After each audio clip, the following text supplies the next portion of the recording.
제가 얼마 전에 이렇게 얘기했습니다. 김영현 후보자를 국방장관에 갑자기 임명하려는 것과 대통령의 반국가 세력 발언은 김건희 여사의 감옥행을 막기 위한 계엄 준비 작전이다. 이것도 말이 안 되는 정치 공세라고 생각하시는 게 당연하겠죠? 동의하지 않습니다. 네. 대통령께서 후보자한테 장관으로 가서 계엄 준비해라 이렇게 말씀하신 적도 당연히 없으시죠? 네. 네. 설령 계엄을 해야 할 상황이 온다고 해도 국회가 과반수 의결로 요구하면 바로 해제될 것이기 때문에 후보자도 사실상 계엄은 현재 불가능하다. 그것이 대통령실과 정부 여당 관계자들의 주장이기 때문에 이렇게 보셔서 그렇게 말씀하시겠죠? 네, 생각해 본 적 없습니다. 네. 이런 상황이 실제로 생긴다면 거꾸로 이재명 대표 이야기는 진실이 되고 대통령실의 이야기는 거짓이 될 수도 있겠죠. 계엄 발동 건의할 생각은 없으시죠? 그냥 예 아니오만 해주세요. 없습니다. 오케이. 어제 이재명 대표가 계엄 얘기한 것에 대해서 대통령실에서 말도 안 되는 거짓 정치 공세다. 이것도 당연히 동의하시겠죠? 네. 예. 그렇게 얘기한 이유는 윤석열 정부는 계엄을 안 할 거다. 해도 국회에서 바로 해제가 될 거다. 그겁니다.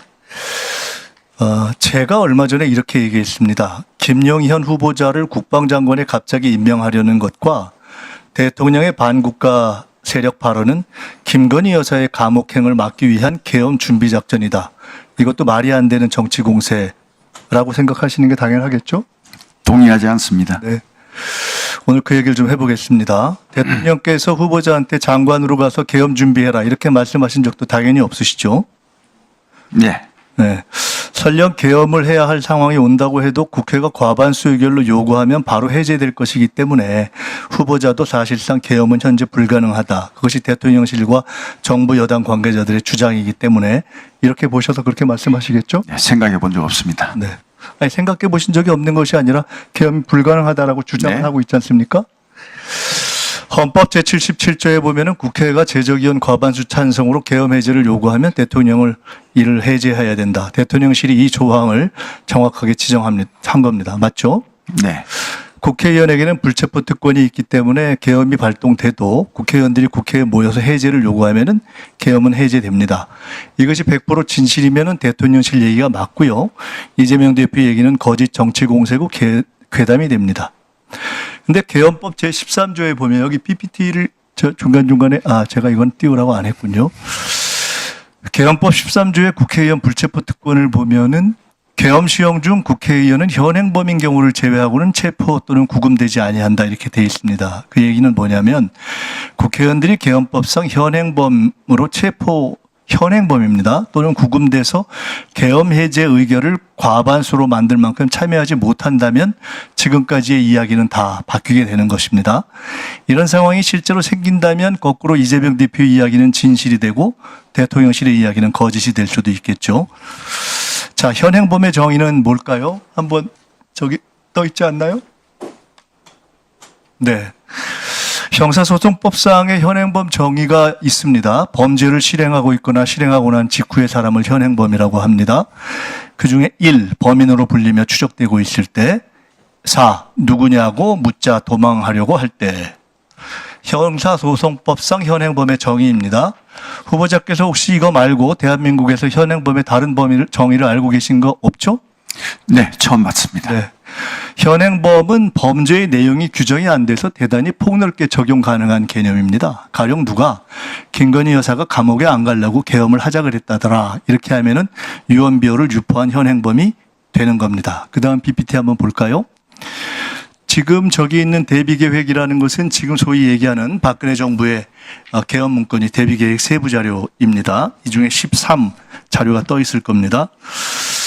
2017년에 만들어진 박근혜 정부 계엄 문건 정확한 명칭은 대비계획 세부자료 13은 여소야대가 국회가 계엄 해제를 시도할 경우에 대비한 조항입니다. 그중에 맨 마지막을 보시면 집회 시위와 반정부 정치 활동을 금지한 포고령을 선포하고 위반 시 구속 수사 등 엄중 처리 관련 경고문을 발표해서 합수단은 불법 시위에 참석하거나 반정부 정치 활동한 의원을 집중 검거 후 사법 처리해서 의결 정족수 미달을 유도한다. 이렇게 적시되어 있습니다. 후보자께서는 2017년에 이 계엄 문건 작성에 관여하신 적이 당연히 없겠죠? 네, 그렇습니다. 이 문건 작성 사실은 2017년에 아셨습니까? 몰랐습니다. 모르셨겠죠, 당연히. 2017년 당시 후보자는 계급과 직책이 합참작전본부장이었던 것 같은데 맞습니까? 맞습니다. 2017년에 이 문건이 작성된 건 팩트인데 합참작전본부장이면 꽤 고위직인 후보자도 몰랐다는 겁니다. 즉, 이 정도의 문건 작성은 극소수 외에는 군 고위 장성들조차도 몰랐던 게 당연하겠죠. 만약 후보자가 이 시점에 이걸 아셨다면 되게 황당하다고 하고 반대 이상하게 생각하셨겠죠? 네, 그렇습니다. 그렇겠죠. 만일 이 시점에서 권력 어디선가 개업 논의가 있어도 정부 여당과 군 관계자 대부분이 모르는 것이 2017년 후보자의 경우를 비추어 봐도 당연히 정상이겠죠? 그렇겠죠. 자, 이 개업 문건에 대해서 정부 여당 관계자들은 문재인 정부에서 요란하게 조사했지만 무죄가 났다 이렇게 이야기합니다. 자, 실제 내용을 보겠습니다. PPT 한번 띄워주세요. 추미애 전 대표가 민주당에서 개업 문보를 제기했을 때 정부 여당이 지금처럼 아주 똑같이 펄쩍 뛰면서 부인했습니다. 결국 2017년 개업 문건 작성은 사실이었습니다.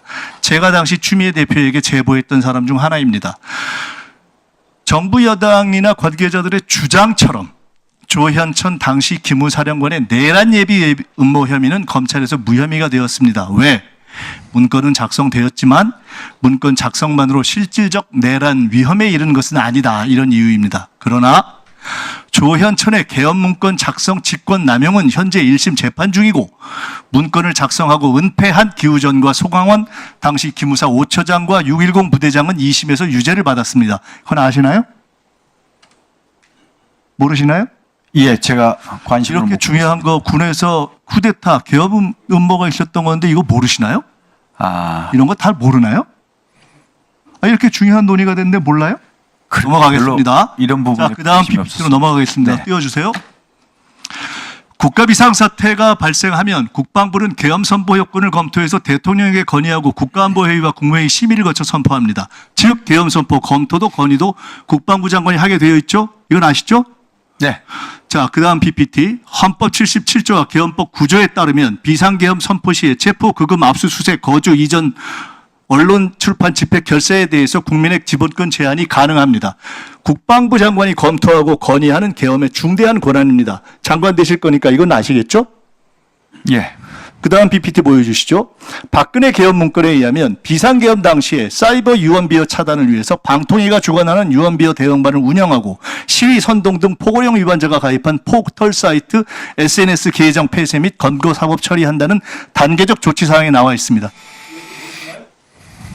네, 제가 기억이 없습니다.